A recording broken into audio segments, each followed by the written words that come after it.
Price B to God. கர்த்தருடைய நாமம் மகிமைப்படுவதாக. எங்களை அதிகமாய் நேசிக்கிற எங்கள் அன்பின் பரம தகப்பனே, இந்த கிருபையான கர்த்தாவே, காலை வேளைக்காய் உமக்கு நாங்கள் நன்றி செலுத்துகிறோம். இந்த காலை வேளையிலும் உம்மை துதித்து பாடி ஆராதித்து இந்த நாளிலே நாங்கள் தியானிக்கும்படியாக கர்த்தர் நீர் எங்களுக்கு கொடுக்கிற வார்த்தைக்கு நேராக கடந்து போகவும், அப்பா உடைய நாமத்திற்கு மகிமையாய் நீ செய்த நன்மைகளை சாட்சியாக சொல்லி உம்மை உயர்த்தி பிடிக்க எங்களுக்கு உதவி செய்வீதாக. இயேசுவின் நாமத்தில் ஜெபிக்கிறோம் எங்கள் ஜீவனுள்ள நல்ல பிதாவே. ஆமேன், ஆமேன், ஆமேன்.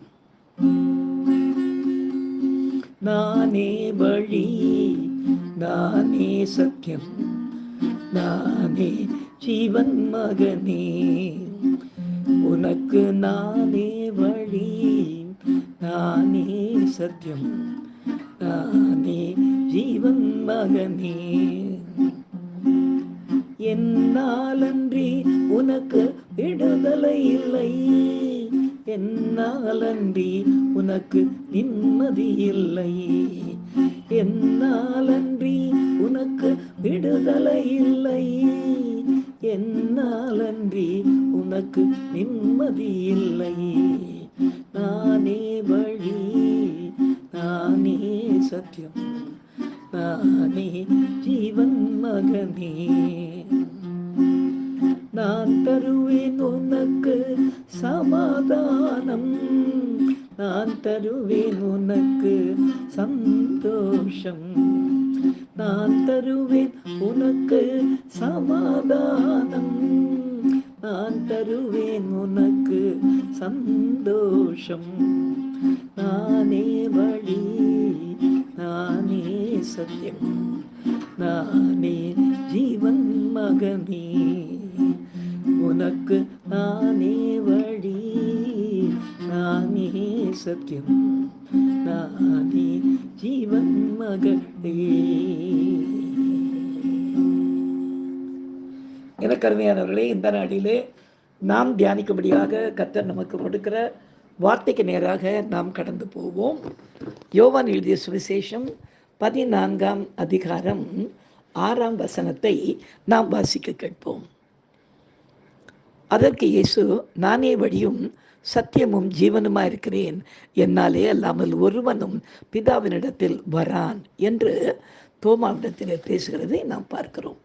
கர்த்தராகிய இயேசு கிறிஸ்து மனுஷகுமாரனாக வந்து உலகத்தில் ஊழியம் செய்த நாட்களில் அற்புதங்களை பெறுவதற்காகவே அவருக்கு பின்பாக ஒரு கூட்டமும், ஜீவவசனங்களை கேட்பதற்காக ஒரு கூட்டமும், அவர் கூட்டத்தின் முடிவில் பசி நீங்க உணவளிக்கிறார் என்று அவரை தேடி ஒரு கூட்டமும், அடுத்தபடியாக அவரால் தெரிந்து கொள்ளப்பட்ட அப்போஸ்தலரின் கூட்டமும் அவருக்கு பின் சென்றார்கள் என்று வேதத்திலே நாம் பார்க்கிறோம்.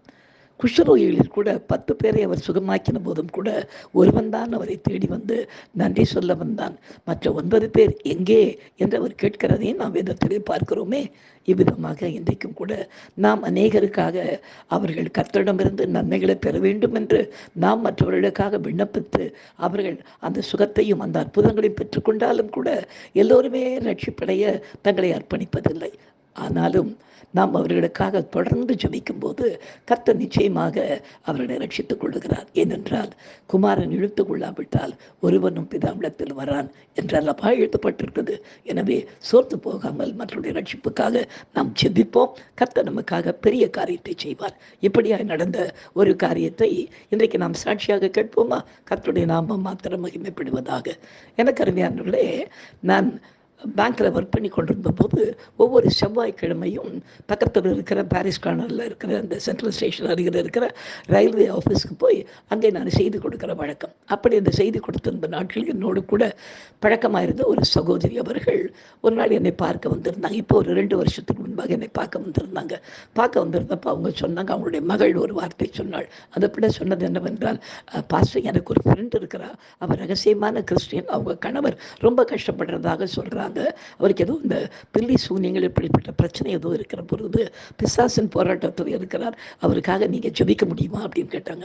அவங்கள எனக்கு ஃபோன் பண்ண சொல்லுங்கம்மா, நான் கான்டாக்ட் பண்ணி ஜெபம் பண்ணுறேன்னு சொல்லி நான் ஜெபித்தேன். பிற்பாடு தேவனுடைய கிருபையினாலே அவங்க ஃபோன் பண்ணி எனக்கு என்ன பண்ணாங்க, இந்த மாதிரி பாஸ்டர், நான் வந்து உங்கள்கிட்ட வந்தாங்களே பொன் செல்வி என்ற ஒரு சகோதரி, அவங்களுடைய ஃப்ரெண்டு நான் அப்படின்னு சொல்லிட்டு அவங்க பேரை சொல்லி, என்னுடைய கணவர் துபாயில் வந்து வேலை செய்து கொண்டிருந்தார். திடீரென்று அவருக்கு யாரோ சில விரோதிகள் அங்கே ஏற்பட்டு தூண்டப்பட்டு அவருக்கு விரோதமான சில காரியங்களில் ஈடுபட்ட போது அவரால் அங்கே வேலை செய்ய முடியாத போய் ரொம்ப டிஸ்டர்பன்ஸ் ஏற்பட்டு அவரை சுற்றி எப்போது ஏதோ ஒரு சத்தம் கேட்குற மாதிரி அவரை வேலை செய்ய விடாமல் தொந்தரவு பண்ணதுனால அவர் அந்த வேலையை ரிசைன் பண்ணிட்டு இங்கே வந்துட்டார்.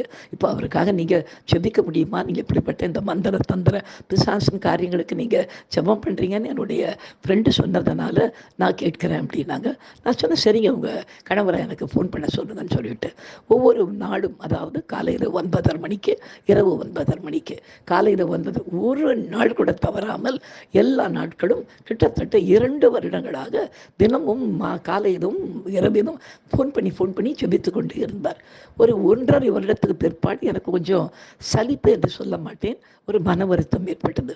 1.5 வருடமாக கிட்டத்தட்ட 365 நாளும் 2 வேளைனா கிட்டத்தட்ட 700 தடவை, ஒரு 1.5 வருஷத்துக்கு 1000 தடவைக்கு மேலே நான் அவருக்கு ஜெபிச்சாச்சு.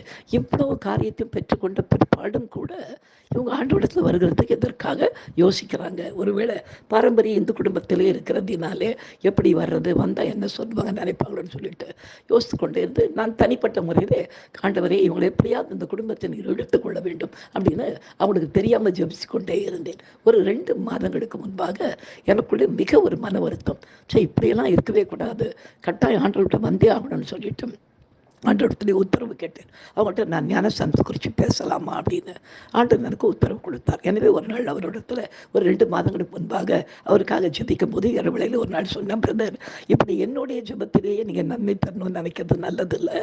நீங்கள் கர்த்தருடைய பிள்ளையாய் மாறி நன்மை செய்கிற தேவன், விடுதலையாக்குகிற தேவன் ஒருவர் இருக்கிறார் என்று நீங்கள் அறிந்து கொண்ட பிற்பாடும் நேரடியாக அவரோடு நீங்கள் தொடர்பு கொள்ளாமல் நீங்கள் என் வழியே அப்படி வர்றது நல்லதில்லை. கொஞ்ச நாளைக்கு அப்புறம் நான் கூட இறந்து போகலாம், அப்போ அடுத்த பாஸ்டர் தேடுவீங்களா?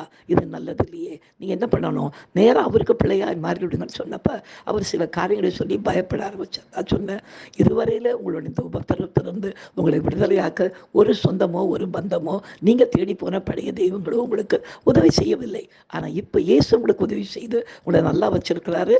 இப்போ நீங்கள் ஃபாரினுக்கு தான் போகலை, ஆனால் உள்ளூரில் நீங்கள் செய்ய வேண்டிய வேலையெல்லாம் செய்கிறீங்கல்ல. இந்த நியாயமான இந்த நன்மையை பெற்றுக்கொண்டிருக்கும் போது இங்கே ஆண்டவரை தேடக்கூடாதுன்னு சொல்லி அனுதினம் அவருக்கு நான் இன்ஸ்ட்ரக்ஷன்ஸ் கொடுத்து கொண்டே இருந்தேன். கர்த்தருடைய பெரிதான கிருபையினால் எனக்கு அருமையானவர்களே, இன்றைக்கி நம்ம வாசித்தோம் பாருங்கள், என்னால் அன்றி ஒருவன் பிதாவிடத்திற்கு வரான்.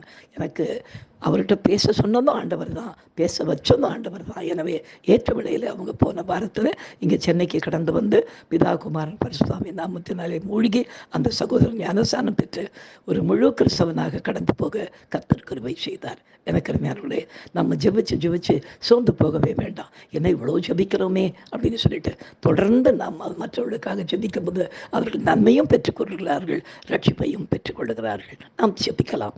எங்களை அதிகமாக நேசிக்கிற கிடந்தின் பரம தகப்பனே, இந்த கிருபையான விளைக்காய் மக்கள் நாங்கள் நன்றி செலுத்துகிறோம், மகிமைப்படுத்துகிறோம். ராஜா, கிறிஸ்து ஒருவரை எடுத்துக்கொள்ளாவிட்டால் ஒருவனும் பிதாவிடத்தில் வரான் என்று வேதம் சொல்கிறது. அப்படியாய் விருப்பங்களையும் செய்கைகளையும் உடைய தயவுள்ள சித்தத்தின்படி எங்களிலே உண்டு பண்ணுகிற தேவனாய் நீர் இருக்கிறதற்காய், நீர் சொல்லி சொன்னபடியே நீர் செய்து முடித்ததற்காய் உமக்கு நன்றி ராஜா. தொடர்ந்து அநேகருக்காக நாங்கள் திறப்பின் வாசலில் நின்று ஜெபிக்க கர்த்தர்களுக்கு உதவி செய்வீராக. இயேசுவின் நாமத்தில் ஜெபிக்கிறோம் எங்கள் ஜீவனுள்ள நல்ல பிதாவே, ஆமேன்.